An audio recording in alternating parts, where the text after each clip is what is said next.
Sa kabila ng mabilis na pagbabago sa panahon, may sektor na patuloy na nagbibigay buhay at pag-asa sa ating komunidad.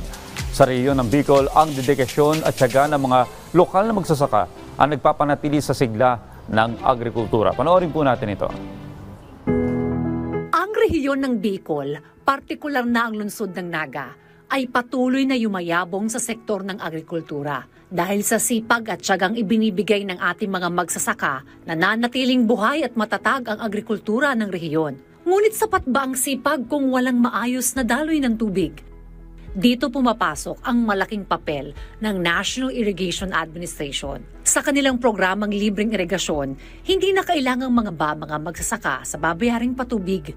Mas nakakapag-focus sila sa pagpapalago ng kanilang mga pananim. At dahil sa libreng irigasyon na ito, gumaganda ang ani, mas marami, mas maganda ang kalidad, at mas mataas ang kita ng mga magsasaka. Dahil sa magandang resulta na ito, mas marami ang naiaani at maibebenta sa murang halaga sa programa ng NIA na Kadiwa sa NIA. Dito, dumediretso ang mga produkto sa mga mamimili, tulad ng bigas na mabibili lamang sa halagang 29 hanggang 35 pesos kada kilo.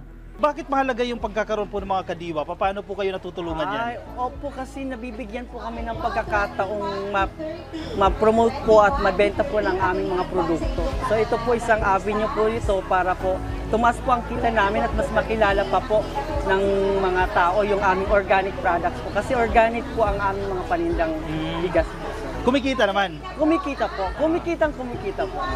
Ang Kadiwa sa NIA ay patunay ng tunay na ginhawa para sa mga mamimili at isang malaking tagumpay para sa ating mga magsasaka.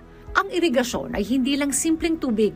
Ito ay pag-asa. At ang pinakamahalaga, sa bawat murang produktong binibili natin, nakatutulong tayo sa ating mga magigiting na magsasaka ang siyang nagsisilbing tunay na haligi ng ating agrikultura.